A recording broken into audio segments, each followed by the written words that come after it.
अस्सलामुअलैकुम। जैसा कि हमने वेक्टर एनालिसिस का chapter number 4 the gradient divergence and curl start किया हुआ था।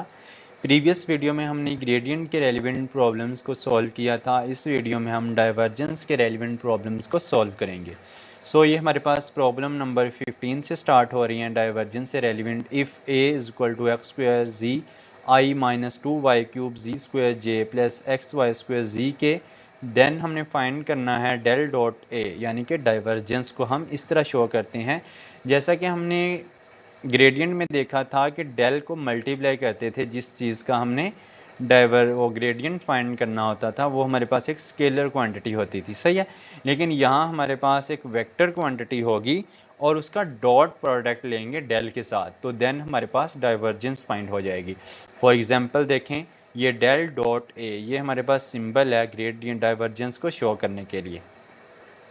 हमने अपना डेल की वैल्यू पुट की partial by partial x i plus partial by j plus partial by partial z k. अभी डॉट लेंगे जिस चीज़ का डाइवर्जेंस फाइंड करना है, तो वो ए वेक्टर है यहाँ पे, जिसकी वैल्यू है x square z i minus 2y³ z square j plus x y square z k.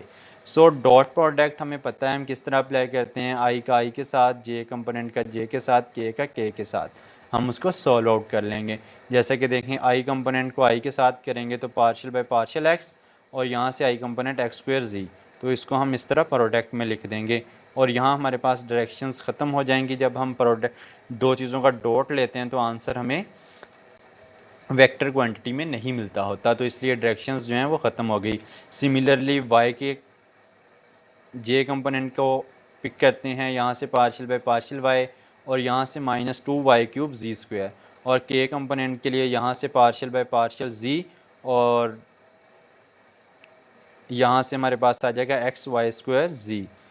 अभी हम इतने को सॉल्व आउट करेंगे और हमारा जो आंसर निकलेगा वो डाइवर्जेंस का आंसर होगा। देखें, यहाँ इतने को सॉल्व करने के लिए हम with respect to x derivative लेंगे, तो ये बन जाएगा 2xz, क्योंकि z यहाँ कांस्टेंट है। और यहाँ हम with respect to y derivative लेंगे तो वो बन जाएगा 3 स्टार्ट में चले जाएगा, 3 में से एक कम हो जाएगा, बन जाएगा -6y² जी स्क्वायर। और लास्ट में हमारे पास बन जाएगा विद रिस्पेक्ट टू z, तो एक्स वाई स्क्वायर कॉन्स्टेंट है, z के रिस्पेक्ट से z का डेरिवेटिव 1, एक्स वाई स्क्वायर बच जाएगा। अब हम पॉइंट्स पुट कर देते हैं, x की जगह 1, y की जगह -1 और z की जगह 1। तो हमने अपने पॉइंट्स रख दिए हैं यहाँ इस वैल्यू में, और उसको सॉल्व आउट करने के बाद हमारे पास जो आंसर आता है वो 3 आता है। अभी हम नेक्स्ट प्रॉब्लम को देखते हैं, प्रॉब्लम नंबर 16, जहाँ है हमारे पास given phi is equal to 2x³ y square z square, find del dot del phi. अब यहाँ देखें, एक क्वेश्चन है कि यहाँ तो हमारे पास वेक्टर क्वांटिटी होनी चाहिए थी, ये फाई क्या लेने आ गया। ये तो ग्रेडियंट का शेप में क्वेश्चन आ गया ना, क्योंकि यहाँ तो डाइवर्जेंस फाइंड करने हैं तो वेक्टर होना चाहिए। क्या क्वेश्चन गलत है? नहीं, क्वेश्चन गलत नहीं है। उसने हमें बताया है कि हमें फाई की वैल्यू ये है, पहले इस वैल्यू का हम ग्रेडियंट फाइंड करेंगे, जैसा कि हमने स्टार्टिंग क्वेश्चन में फाइंड करना सीखा था। अब जब हमने ग्रेडियंट फाइंड किया था तो आंसर हमारा वेक्टर क्वांटिटी में आएगा ना, उस वेक्टर क्वांटिटी को हम पिक करेंगे, देन उस पर डेल का डॉट लेंगे, यानी कि डाइवर्जेंस फाइंड फिर करेंगे। देखते हैं इसको हम।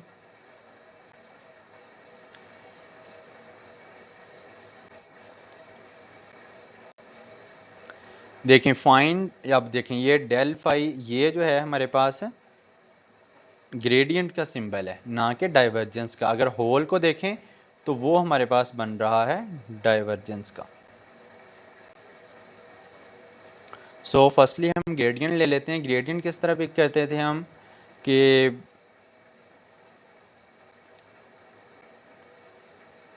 देखें, ये डेल है और ये फाई की वैल्यू है 2x³ y square z square, तो हम डेल लिखते थे, एक तरफ हम अपनी फाई की वैल्यू लिखते थे और प्रोडक्ट ले लेते थे। यानी कि पार्शियल बाय पार्शियल एक्स एक दफ़ा इससे मल्टीप्लाई होगा आई कंपोनेंट के साथ, फिर partial by partial y component j component के साथ इसके साथ मल्टीप्लाई होगा, फिर के कंपोनेंट के लिए partial by partial z multiply होगा इसी वैल्यू 1 के साथ। तीनों चीज़ें इसके साथ मल्टीप्लाई हो जाएंगी, जैसा कि उसने डायरेक्ट नीचे मल्टीप्लाई किया हुआ है। सो इसको सॉल्व करने के लिए with respect to x derivative ले लेते हैं, तो बन जाएगा 6x का स्क्वायर वाई स्क्वायर z4, और यहाँ with respect to y derivative ले लेते हैं, तो ये बन जाएगा 2 स्टार्ट में आ जाएगा 4x³ y z raise to power 4, और के कंपोनेंट के लिए with respect to z derivative लेंगे, x और y यहाँ कांस्टेंट ट्रीट करेंगे, तो बन जाएगा 4 स्टार्ट में आएगा 8x³ y square z raise to power 3। तो अभी देखें ये जो हमारे पास आंसर आया है इस पे हमने डाइवर्जेंस अप्लाई करनी है, ये वेक्टर क्वांटिटी में है ना, तो ये हमारे पास एक क्वेश्चन बन गया मजीद।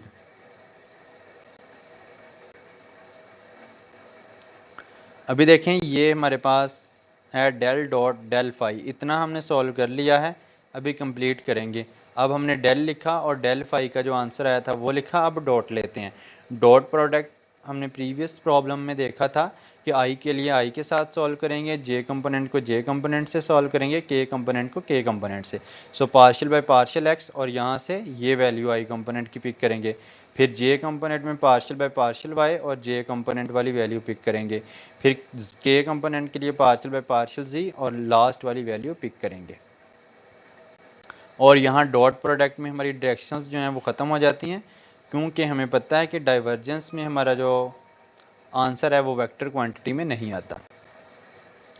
सो इसका with respect to x derivative ले लेते हैं, तो बन जाएगा 12x y square z raise to power 4।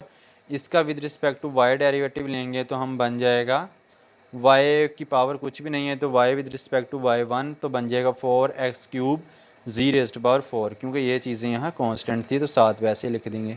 सो यहाँ z के रिस्पेक्ट से डेरिवेटिव लेंगे तो 3 स्टार्ट में 24x raise to power 3 y raise to power 2 z raise to power 2, 3 थी, 3 में से एक कम करेंगे तो 2, तो ये हमारे पास इसका आंसर आ गया, लेकिन साथ में डायरेक्शंस नहीं है, तो इसका मतलब ये स्केलर क्वांटिटी में।